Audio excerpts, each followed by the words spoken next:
Thanks for joining DeFi-Logic Symposium Sunday, every Sunday at 1 p.m. Mountain Time. As a member of the DeFi-Logic server, you can join our call every week and discuss in real time.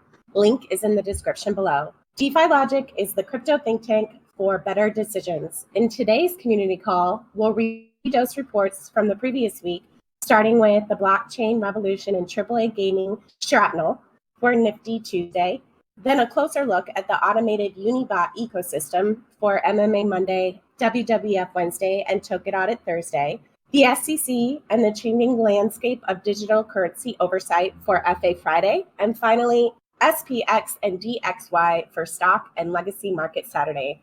And let's get started. I'll bring that first. All right. Thank you, Christine. Hope your weekend is going well, everyone.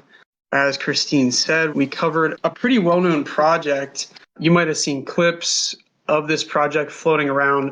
I'll play a quick YouTube video of their first gameplay trailer real quick, just to give you a little idea of what they have going for the project. So this game is being developed in Unreal Engine, so it's going to be really, really high quality game design development when it's finished. It's a first-person shooter. And it's pretty amazing what they've designed already. The world, the vision for the game too. It's a really exciting game. It blends a lot of futuristic and what they're calling is like an extraction-based game. They have the idea for the game is that there was an asteroid collision on the moon and that meteor or whatever brought an unknown substance called Sigma 38, I believe. I might be wrong on the number. I can check in a second. And it has certain qualities of like quantum physics that are for the quantum world that are brought into like real world physics. So it's a very valuable resource. And because of that asteroid explosion on the moon, it created like a 500-kilometer band around the Earth called the sacrifice zone. I might have that wrong. I can check in a sec. But it's like an uninhabitable zone. And this is where a lot of the resources are for the Sigma. And basically the missions will be going in and extracting, getting the Sigma out, and then also getting whatever resources you can out of each game alive. I think it's going to be a really difficult game, what they have planned. And from my understanding is that if you die in the game, like you lose your resources. So you have to be very wise about when you play in your teamwork, working with others, and what resources you lose or gain. That's the trailer. And what is also interesting about this game, we've all played like Call of Duty. I'm sure a lot of us has played Call of Duty, many first-person shooters, but in that game, it's not like you could sell your weapons or your skins for money. You didn't really own that. So the thing that's interesting that we're now seeing happening with this amazing technology of NFTs and smart contracts is, and then gaming is you're seeing this like synthesis, this fusion of the ability to play to own and then own it to play it, and then being able to actually own your character, own the resources that you are minting through the game. Like you'll be able to like mint weapon skins in this, create your own customized versions of things.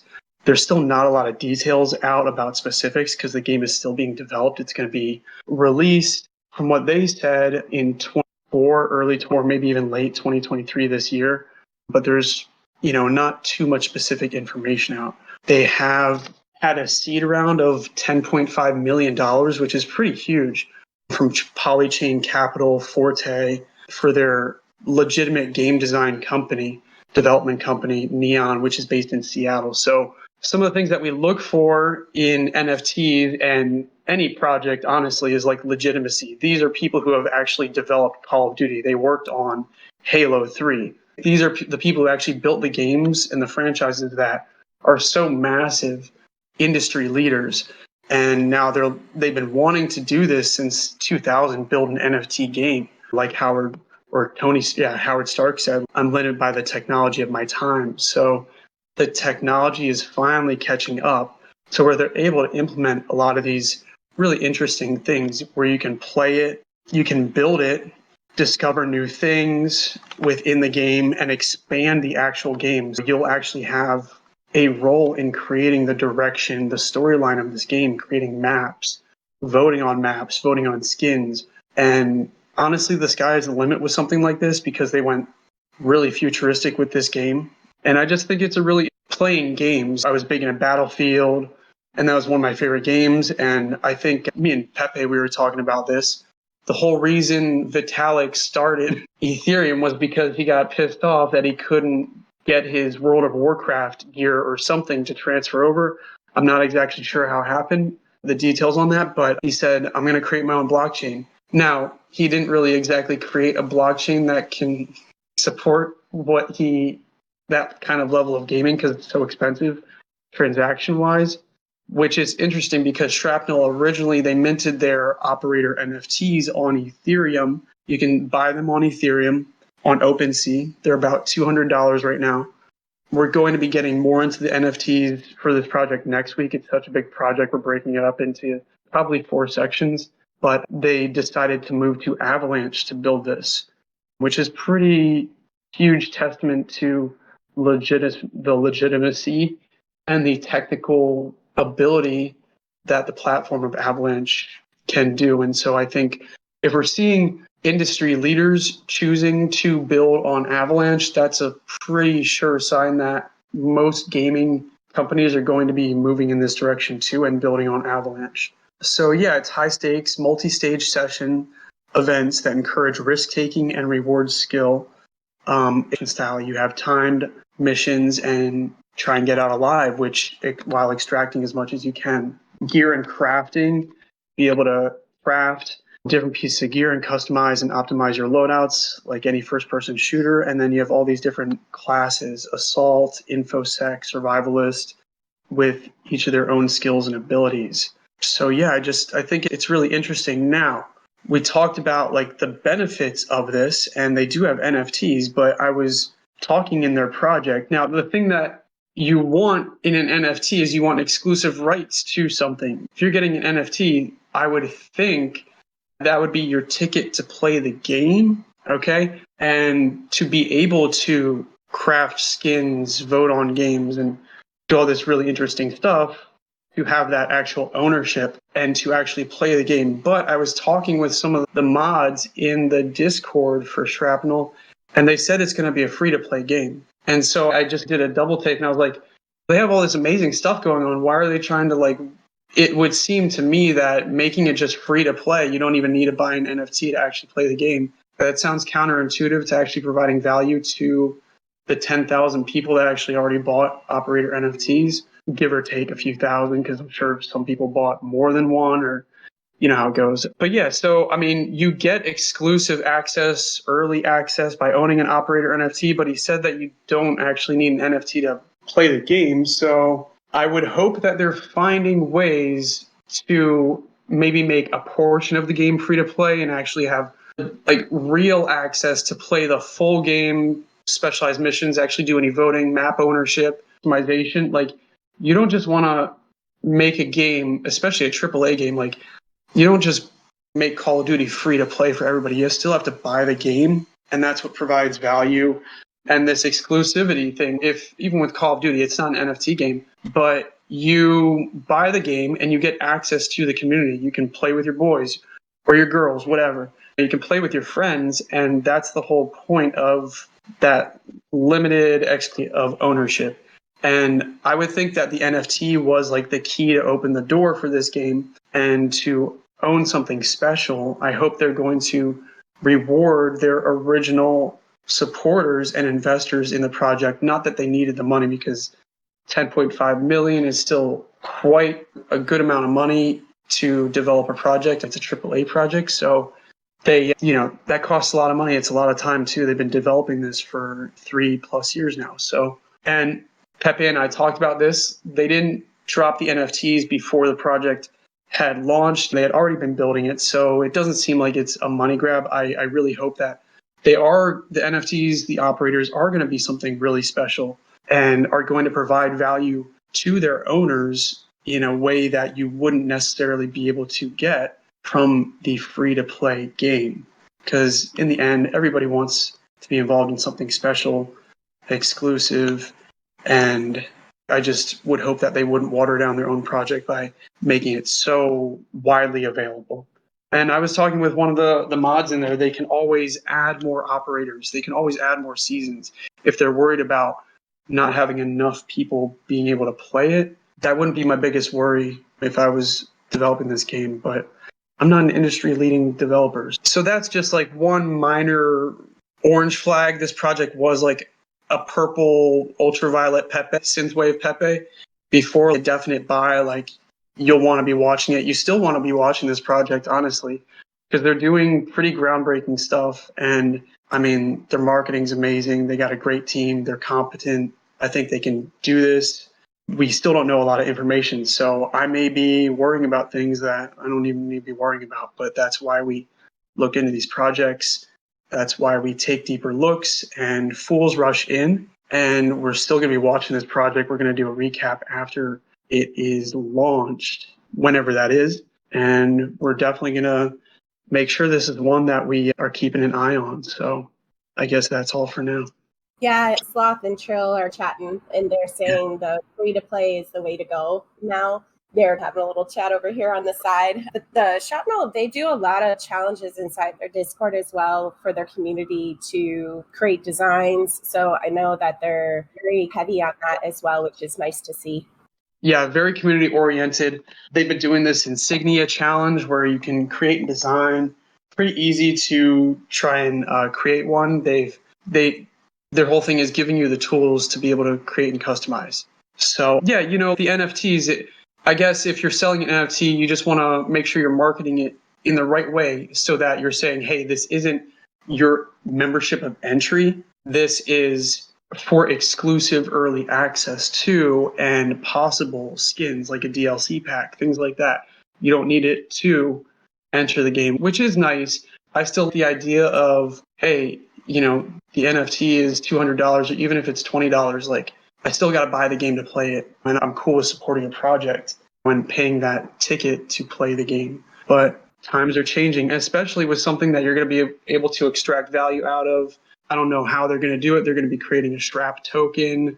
We're going to be getting into that later on too. But it's really interesting. We're seeing times change where you can extract real value, world value other than joy, connection, and fun, and a little bit of stress too that comes with a game, out of a game that you enjoy. So yeah, and their team is massive. It took a minute, just kept going and going. So they have a huge team. I wanted to go through and see, very expertise is very high on the gaming side, and I wanted to check out and see who in their team has that crypto background to really understand all of the mechanisms that need to come into play so that coming together works properly. Because they could be very successful and really franchise this out. But making those steps, like how did the NFT work? How is their token going to work? All of that stuff. It's its own separate building that has to be done. So I wanted to take a look at their team again and see who's on there that has the really heavy background as well. Awesome. Great coverage on this project, and I look forward to hearing more about it in the next couple weeks. Yeah, me too. It's a really cool project. And if anybody dives in, do let us know in the Discord. Yes. Yeah. We haven't bought NFTs yet because there's still, honestly, a bit of time before this project really gets rolling. Let us know if you do or if you already have one. I'll bring up Pepe for MMA Monday and Trill for Token Audit Thursday, and let you guys discuss the Unibot ecosystem. All right, so this week we ran through Unibot, and actually you can't. So Unibot has a couple, it's fairly simple overall what Unibot really is, but it definitely fixes a lot of UX problems that other bots and platforms in DeFi are not fixing currently. So in that case, seems quite bold in the long term if they keep up with what they're building, which I don't understand why they would slow down. They encountered some FUD recently. I think Sloth has the Substack on that, where the team was associated or alleged to be associated with some rugs and failed projects in the space. But just looking at Unibot by itself, because one thing that I feel has made me so successful, and I notice that other people are successful in the crypto space in terms of trading and investing, is that, first of all, it doesn't matter if the team is doxed, because we've seen plenty of rugs with doxed teams and failed projects, right? So that doesn't matter at all. It matters what's being delivered, okay?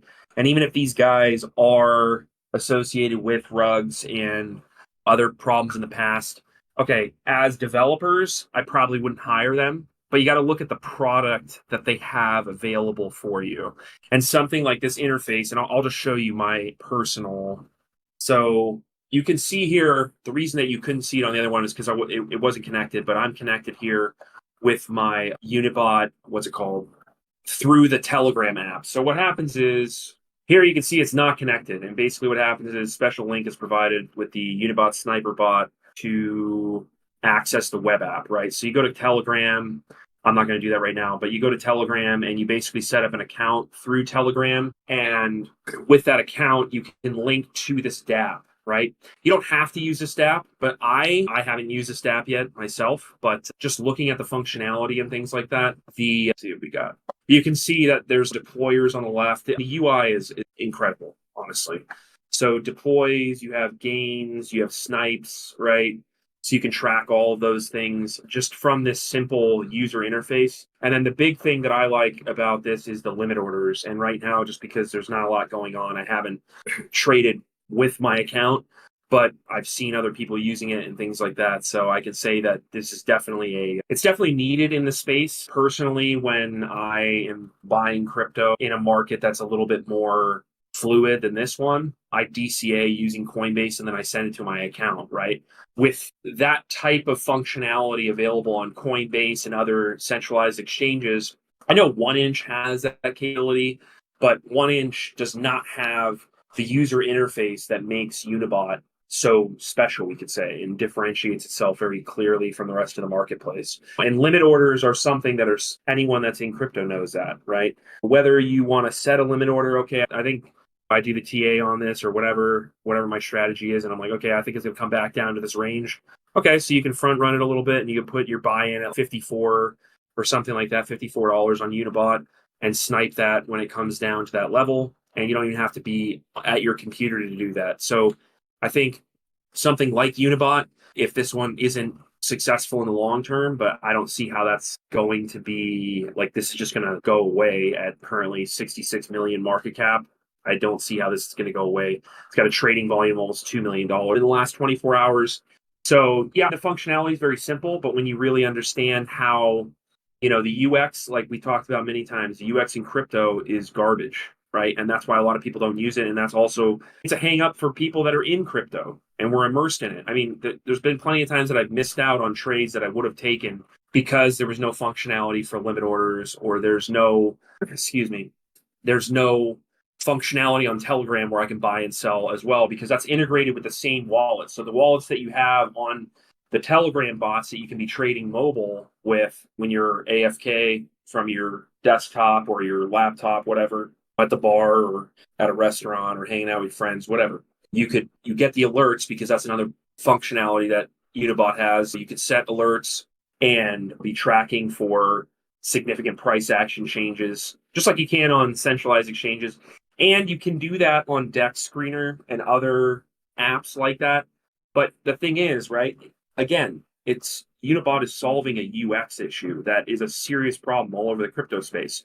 So you can do all of these things that I mentioned. Oh yeah, you can do this over here, do that over there, instead of having to piece it all together and track on Dex Screener, set the price alerts, or do your trading on Coinbase, which I don't know who the hell is going to do that, especially with the things that we're talking about trading, like these low cap coins. They can't even do that on Coinbase. Doing that on your mobile device and trading with a mobile dApp, whatever that may be. I think the biggest use case of Unibot, in my opinion, and from my research, is that it's seeking to solve a lot of the UX issues. And the other thing about it, in the business sense and the investing sense, in solving those issues for UX and UI, where it's one interface for all of that, whether it's in Telegram or this Unibot X trading terminal, dApp, what's really happening is users become reliant on your platform, and because they're reliant on your platform and it's easy to use, it's like a one-stop shop that has high traffic. And in the business sense, users are constantly coming back to using the app, right? So this has a lot of upside. I think that this could be something. I mean, I don't know where it could go from here, honestly. Maybe a 10x in the bull run, depending on what they continue to develop. But it seems like the team is always developing for this project. So, yeah, I think that's my assessment. Obviously, sounds very general, but when you understand the UX issues and the UI issues in crypto, and if they continue to develop in a way that is bringing functionality and utility into one centralized location, I don't mean centralized location like form of centralization, right? I'm saying in the traditional sense we talk about in crypto, I'm saying about one central point that we focus on. I think that this is just going to continue to gain traction and could become like a household name, we could say, in crypto. So that's significantly bullish in that case. And I think that's pretty much all I have today for Unibot. So if you want to go on to Sloth talking about on-chain and stuff like that. Okay, so yeah, we'll just take a look over Nansen. So as we can see, the current token price is sitting at 62. I think when I was writing up the article last week, it was at like 84 or something like that. So it's just been a continuous drop, especially since all the FUD, whether it's real or not, I'm not really sure, but been on a steady decline, but so has the rest of the market. So it's hard to determine how much of that is from the FUD and how much is from market sell-off as a whole. And so yeah, looking at some of the bigger trades here, we saw this wallet here, the OX65C. So this one had actually transferred about 2,000 tokens to another wallet and then ended up selling. And then there's this other one here as well that was holding, let's see, so they got about a little over 200K worth of Rollbit, and then they actually sold about a little over 200K worth of Unibot. So they had actually transferred to another wallet and then sold it. So it's funny. I don't really know why people do that. It's like they're trying to shield their transactions, but obviously it's not hard to trace on the blockchain. And then there's this other wallet here too that had about 4,000 Unibots. And then we saw it was sending to another wallet. And then from there, let's see, where is it? Proceeded to sell. I think it was here. But yeah, they had sold, I think it was about a quarter mil worth of Unibots. Yeah, I see a lot of, or wait, here we go. So yeah, it was about 160 worth, so 260K worth of the Unibot that they sold. So I've been seeing a lot of these larger whales selling off. So it's definitely something to take into consideration. If you're looking to buy it, obviously I would maybe wait to see if the progresses or if there's any merit to it. But if we look at this dashboard here that kind of goes over some of the revenue stats, it's a pretty wild to see. So they're offering 58.2% APY for holders. So just by holding the Unibot token, you're getting 58% APY, which is pretty good. And you don't have to actually stake the tokens. You just basically hold it. And then they have a dashboard where, you connect your wallet, it calculates your revenue share, and you can go ahead and claim your revenue. And this just goes over the daily users, lifetime fees. So we do see a pretty significant drop in the amount of users. So I don't know if these people are maybe using it less because of the FUD and maybe switching over to other bots, or just maybe just not using, just leaving the market in general. And then here we can see this is the cumulative revenue. So basically since inception, since the token launch, we can see the progression in the cumulative revenue from the bot. So like currently it's produced over 8,300 ETH just in fees. So this is accounting for tax fees and also bot fees as well from people using the bot. And then you see the trading volume over time. There's obviously a huge spike up between July and end of August, and then just downtrend since then. And then, yeah, just some more statistics for bot users, and then trades and user activity by hour. And so we can see, so daily active users is sitting at about 1,300 people, and over 15,000 users have utilized the Unibot so far. So some pretty impressive statistics. Yeah, that's about all I got for that. So if Joel wants to go over more into the actual token itself.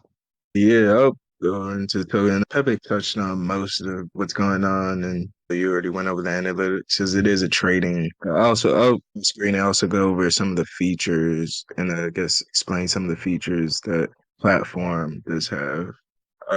I can't speak for all the other trading bots, but some of the notable features with the Unibot. When you create a Unibot wallet, you get three separate wallets and with three separate addresses, and you can actually create, or you can kind of, as it says, multi-wallet swaps, but kind of like a better way to put it is you can, or to explain it is you can use each one of those wallets at the same time, like within, let's say like within sending one transaction, you can use balances from each one of those wallets. So I do find that pretty interesting, as well as private transactions, something it's called front running. And basically, let's say if there's a large transaction, somebody has a huge buy. Obviously, it's a blockchain. We can see that somebody placed that buy.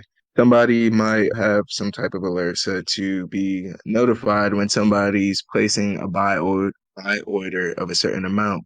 It takes a little bit of time depending on the speed of, or all the other things going on in the blockchain until that transaction is actually submitted. So with front running, you can let's say a front runner may submit a transaction before the other one is actually processed with a higher gas fee, submit another buy before your buy goes through. And depending on obviously the slippage and things like that, you're going to be a little bit higher. And what they'll do is they'll immediately, put in a sell with also a little bit more higher gas fees. And depending on what transaction gets allocated to certain blocks and things like that, if your transaction obviously isn't in the most recent block that gets sent to the blockchain, and someone sends another sell transaction before your buy transaction also gets sent to the blockchain, you get squashed as far as getting in at the price that you wanted to. And then with the fail guide, it's just it'll simulate your transaction before it's actually done. So you'll know whether it'll fail or not. As far as the progression of Unibot, first there was just Unibot, and initially it did not give a 40% revenue share. They ended up adding that with the version 2 due to the fact that they actually revived some burned tokens with version 2 and also got rid of the auto burn feature. As far as how promising this is for the future of Unibot, have to wait and see. Obviously, the price hasn't been doing too good, but like Pepe stated, what Unibot does is a necessary thing in crypto, and there's multiple trading bots, and from my research, actually a good amount of bots have beef with one another as far as this bot stole our idea, this bot stole our idea, things like that. So as far as what someone may prefer over the other, I'm just going to take a little bit of usage of each in depth and seeing what they offer. Like you said, the main things you get those three wallets as well as those three features, and then you have the Unibot X that can be, like I said, also with version 2, they removed the auto burn to increase the liquidity and ended up reviving tokens. As far as other information about Unibot, I feel like that's about it. Like I stated, with the revenue share that was increased to 40%, but it was before June. Forget the exact date, but it was June, maybe somewhere here. And as far as like the member or the team members, we have these few members. You may also want to be vigilant if you want to recently interact in the Telegram, as one of their members did succumb to the phishing. That's pretty much all I have to review on Uni. Thank you, guys. That was a great breakdown of the Unibot ecosystem. And I did see Sloth, who was typing. It will be interesting to see who takes the crown. Unibot and Maestro are at the top. And yes, Xcurve was one of the team members that got hacked and was quite named. If you want to name names, I just did. And it blew up on Twitter this past week. So there's been a lot of chatter on Twitter revolving around that. But we'll move on to FA Friday and discuss the SEC and the changing landscape of digital currency oversight. And then G-Force will cover some legacy market information for us as well. All right, so what we have is what I think a lot of us who actually pay attention, understand the law in crypto and how regulators work, all signs pointed to the fact that Gary Gensler is full of shit. And I mean that like absolutely the way I just said it. Dude is completely full of shit. I don't have the receipts right now, but back in the day he said that, we need regulation because it's not clear. And then when he takes the helm at the SEC, he's the only guy, okay? And when I say the only guy as a regulator who thinks we don't need regulation all of a sudden, because now all of a sudden he's king at the SEC, again, that he's the only guy. And I'll get into that in a minute because I'll get into it right now. So the reason I say that is previously, we had former SEC commissioners disagreeing with Gary Gensler, saying we need regulation. He's going about things the wrong way. We had current CFTC chair, so Commodities and Futures, CFTC saying that, current at the CFTC don't agree with the way the SEC is going about regulating crypto and going after projects. Now we have this was August 28th, and a lot happened on August 28th. Something significant happened with Binance as well that I'll get into in a minute. But they filed charges against Impact Theory. All right, so that's that guy that has the YouTube channel, and he talks to all these people. Some of them are good conversations, in my view. Some of them are stupid as hell with some of these fake business gurus that don't make any sense at all. But anyway, that guy, he had an NFT project that, where is it? Do something about Disney. He talked about Disney. It's going to be, so they're like founders' keys from the project called Legendary, Heroic, and Relentless. And they're trying to build the next Disney. If successful, it would deliver tremendous value to founders' keys purchasers. So you can see that right here. Okay, whatever. Impact Theory, they put out this project. They basically said what they're going to do with the project. SEC charged them, saying that said NFTs from the project are essentially securities. Then we have, on the exact same day, on the SEC website, I don't know how this went under most of crypto Twitter radar, but it did. You have two current commissioners at the SEC disagreeing with SEC application of the Howey test. Okay, this is serious dissent. Okay, they file a dissent publicly on the website, not their personal accounts, nothing like that. On the SEC website, they say today the commission brought its first non-fungible token enforcement action. We dissented in part because we disagreed with the application of the Howey analysis. Regardless of what one thinks of the Howey analysis, this matter raises larger questions with which the commission should grapple before bringing additional NFT cases. So they are essentially saying SEC needs to pump the brakes, figure out the proper application of the Howey test, which the implication there is the SEC is not properly applying the Howey test here and in other places where they lost in the Ripple case pretty significantly, right? That's up for appeal, but the appeal looks like shit in my view. But when you have two commissioners, not one, two, and they publish this on the SEC website in terms of their dissent, and you can break it down even further. You should be able to see the link here. But this is a significant signal to the market that literally everyone is on the same page, generally speaking, about crypto regulation, except Gary Gensler. And that his little minions at the SEC, and I really mean little minions, are just doing whatever he says, and he doesn't even really understand what he's doing or how he's doing it. So I think that we're going to start seeing the tide is going to change significantly for crypto in multiple ways. With the Grayscale spot ETF, they won their appeal, and now SEC has to take another look at it. That should be coming out in October, the decision from SEC. So SEC PP getting smacked all over the place, basically. But to move on to something that I think SEC does have a lot of merit on is the Binance case. And so this is from June 5th, right? I'm sure a lot of people have seen this. Pretty much everyone's, maybe not this specifically, but they've seen the articles written about the press release. They charged the founder, CZ, for operating. So this is so significant because this is not like the other cases that are going on. Okay. Operating unregistered exchanges, broker dealers, and clearing agencies, misrepresenting trading controls and oversight at Binance US platform, and unregistered offer and sale of securities. So the only one that I think that Binance might be able to overcome in this one is the unregistered offer and sale of securities, because in a lot of cases, that's a bit different than what's happening at the rest of the case is much different than what's happening at Coinbase. Currently, Coinbase is only dealing with the latter part, and it's seeming like the courts are not agreeing with Gary Gensler and the SEC filings in that sense. If we go through here, let me see. Let me just look for it, because they have some pretty rough. Here we go. So you can see here the Binance chief executive officer messaged a colleague that we are operating as a fucking unlicensed security exchange in the USA, bro. That is from his signal messages, okay? Not only is that significant, okay, because he is admitting, this is an admission of guilt, essentially, but this is from June. On the 28th, this is on Court Listener, so let me scroll to the top. So this is all the docs filed in the SEC v. Binance Holdings Limited case that is currently going on in federal court.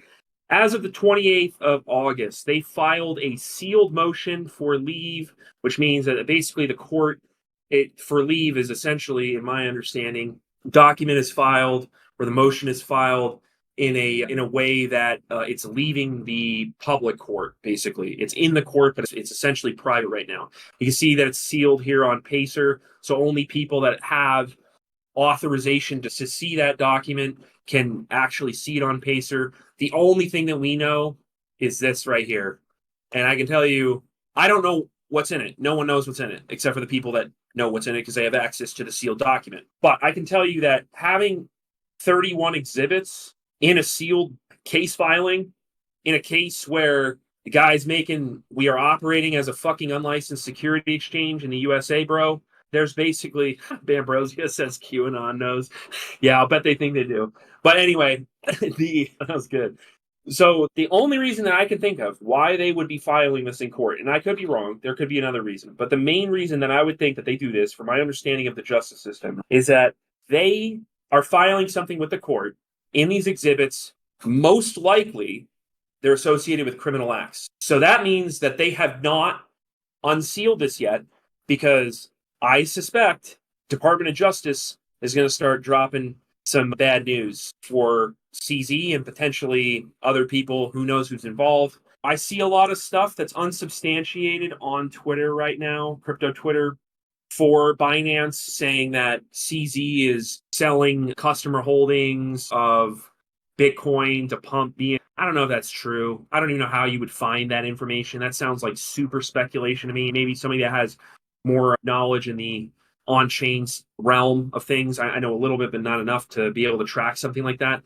But I can't imagine that if he was doing something like that, the people in the company would be okay with it, first of all. And second of all, I don't know how you would find that out anyway. That sounds like a big trust me, bro. Where this is different is if you understand where and why filings are sealed in court, and especially federal court, you understand that this document that was filed 10 days ago or whatever it is, or no, 12 days ago, something like that, 13 days ago. This document, it's looking real suspect to me. And all the indicators are just saying this is not going to go well for Binance. Because again, it's not, the case from Coinbase is totally different. There's no allegations of misappropriation of funds. They are audited by, I think it's Deloitte. I know it's one of the big four accounting firms. So there's none of that. Brian Armstrong is very forthcoming. They don't mess around. They have a big legal fund and all that kind of stuff that is pushing for regulation and pushing back on SEC for the bullshit that they're pulling. So totally different case. You have to understand that he definitely has a point in the Binance case. And in my view, I would say that they have two major points. The first two, the last one, not so much. They might have a little bit to stand on in that sense. We'll see. But the first two elements in this press release, I would say that we're looking at a real bad situation for Binance. Here's the other thing. Do I think that Binance is going to collapse and then crypto is going to go to zero? No, I don't think that. I think that Binance could easily restructure and reorganize, and they'll be okay. But death on liquidations, Shrill says. But yeah, I don't see it being an FTX situation at all. In some sense, yeah, if some of these things are true, I think CZ is probably going to get screwed here. CZ might go to jail, or he might just go on the run or something. Who knows? That, again, that's speculation. But I think that if Binance does, or people at Binance get hit with DOJ charges or something like that, I don't think it's the end for Binance, and it's not the end for crypto. So that's my take on it. I don't know if G-Force, you want to speak to anything that I brought up here today, but... Yeah, sure. Yeah, Binance is not looking good. When you have sealed court documents with 31 exhibits, then it's going to criminal charges. It's going over to the DOJ. SEC's playbook is they come in and they charge you civilly, and then they try and settle with you. They give you 2 to 3 times to settle, and if you don't settle and there is some criminal activity, which with Binance and CZ and what Pepe just put forth on, looks like there is criminal activity, then this is all going to get turned over to the DOJ, and then criminal charges are going to be brought in federal court. That's where Binance is going. I'll speak back over to the 2 commissioners that dissented from Gary Gensler. Yeah, for them to actually dissent publicly on the SEC website, that shows you the war and the battles that are going on internally with Eddie. And Gensler is getting put into the corner because he keeps getting losses and literally slaps in the face continuously. Yeah, for sure. And I think to that point, that's where a lot of people in crypto need to stop being so emotional and be able to discern, educate yourself on how these departments work, what they're supposed to be doing versus what they're actually doing. And even as we could say, as corrupt as the U.S. is, and with all of its flaws, the system does work to a certain degree, and people can't just do whatever they want. You know what I mean? There is a level of accountability. Government is slow, so sometimes that accountability takes a while. But you can see already, I mean, there's projects that I was consulting with, or that we've consulted with, and other projects that we've talked to where they are like, yeah, we talked to a CFTC lawyer, all staking is we're ending the project because the SEC is going to come after all staking projects, this, that, and the other. And it's no, I told them, no, Coinbase is going to put up a fight. They're in the right position to put up a fight. They're going to do the right things, and things are going to change. XRP is going to win. They did have a significant partial win in the case. And I generally agree with the judge's logic, Judge Torres, in that you really got to understand how these different factors come into play when you're making investment and trading decisions. And I feel like that's what we do a lot of times in the server, in the community at DeFi-Logic. We really critically assess things, though we don't always agree, but we critically push back on each other. And then that's how we come to these conclusions that we come to, that we saw this coming like a year. I saw this, and other people in the server, we saw this coming like a year ago, that this is not going to work out for Gary. He's going to get wrecked. His legacy's done. It's just a slow bleed out right now. And then as of a little over a week ago, now you got internal dissent coming out publicly. Before it was external dissent from multiple regulators and multiple bodies and politicians saying, we're going to start working on crypto regulation, which they are. And then you have all these different pieces that indicate in a certain direction. We don't agree with Gary Gensler, and he doesn't have a leg to stand on, because he can't just do whatever he wants. Like these commissioners say, that Howey test, in their opinion, is being misapplied, and they need to create rules for that. So if you understand that, you're not going to dump your bag out of FUD when you see it. You're not going to end a multi-million-dollar crypto project, okay? Because that happened with Bourbon and the blockchain. And I went in there and was like, you guys are all wrong. I don't know what you're doing. You just need to restructure a little bit. You need to understand. And then one of the founders, the Grant guy from CryptoNairs, I'm just going to call his ass out because he was just a total dick. Not to me, but to people that they invest in the project. I didn't even invest. And they invested in the project. And the dude was just being a total dickhead to these people that they're not even going to get their full refund back. You know what I mean? Instead, they hired a CFTC lawyer, previous lawyer. And Grant tells me, oh, yeah, let's see your resume. Dude, the resume doesn't matter. It's about like actually understanding how these things work. They could have hired the guy that they have for a former C lawyer. He could have been a paper pusher. He could have been some low-level attorney, because there's a bajillion attorneys that work at these, regulator agencies. When you actually understand what they can and can't do, you're not going to shut down a whole project. You're not going to wreck people where you're essentially managing their funds in the project. They're buying into you saying that you're going to do all this stuff, and then you get scared as a project manager, as a project lead, or whatever, a developer, whoever you are, and you not only wreck your vision because you're fucking scared of things that you shouldn't even be scared of, because apparently CFTC commissioners disagree with Gary Gensler. So the pressure is going to continue to be applied in that direction. And I think if we see a turnover of a different President Trump or anybody else, I do think that we'll see Gary get pushed out, and he might even get pushed out by the current administration, to be honest. We'll see, depending on how much bad press the administration is getting. Yeah, exactly. Cut his fucking head off is what the GIF in the chat right now. But yeah, they'll replace him. He's easily replaceable with one of these other commissioners that's more rational. Doesn't mean they're going to stop coming after crypto projects, but they're going to have a more rational take, they're going to come from a place that the SEC should be coming from, which is a place of regulation. What do the regulations actually say, and do they appropriately apply? And he's trying to fit a square peg in a round hole, I feel. I totally agree. Totally agree. So, yeah, I think that's pretty much it for the SEC stuff. Stay tuned. Make sure you critically assess information. Talk to people that know what they're talking about. There's a few attorney accounts that I follow on Twitter that have some really good takes that are pretty well versed in crypto, and they understand things at a much higher level than I do, because they are attorneys and have that background. I don't have that background yet, but picking and choosing who you're listening to and making decisions based on not only commentary that's rational and that actually knows what they're talking about. You got to read this stuff yourself. It takes time, but you got to read these press releases. You got to read these statements, and then you'll make better investing and trading decisions. So that's it for me. Okay, I'm going to cover the legacy markets, the last two, basically S&P 500 and DXY.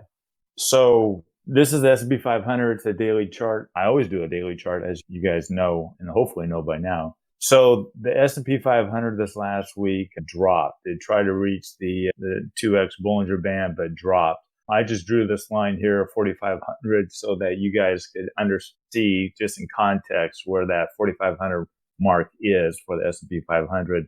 It's more of a mental, emotional mark for people.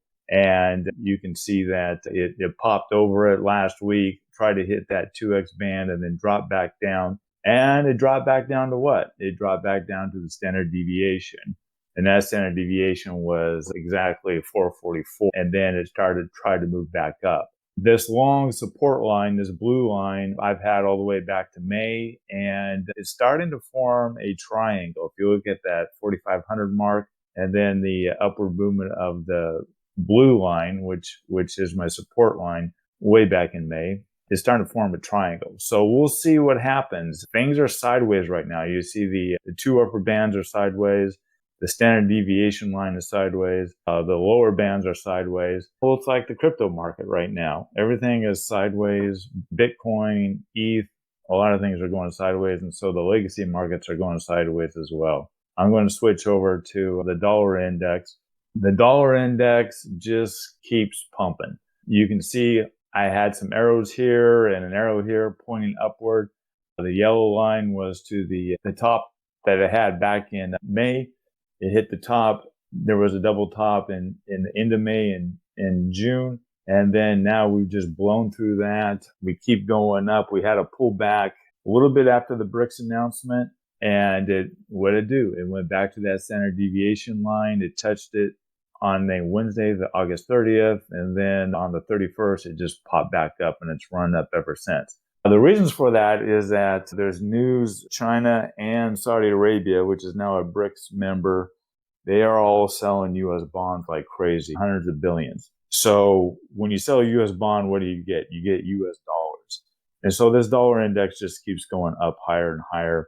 I don't know when it's going to pull back. There's got to be some sort of reason for it to pull back. But as the DXY goes up, it looks like there's a really strong inverse correlation with the crypto. That means crypto is going down. But there's a lot of strength here on the DXY. Okay, that's it for me, and I'll turn it back over to Christine. Great discussions this week. And that's it for this week. Remember, as a member of DeFi-Logic, you can review the Daily Dose Forum, where we publish analysis on various research topics. Also, DeFi-Logic members interested in alpha testing our ETH, spot trading indicator, and new XRP strategy developed by Cryptic. The service is free until we launch. Also, DeFi-Logic is a premium service for members that join prior to public launch. As an early member, you'll gain free lifetime access to the server and steep discounts on other products and services we develop in the future.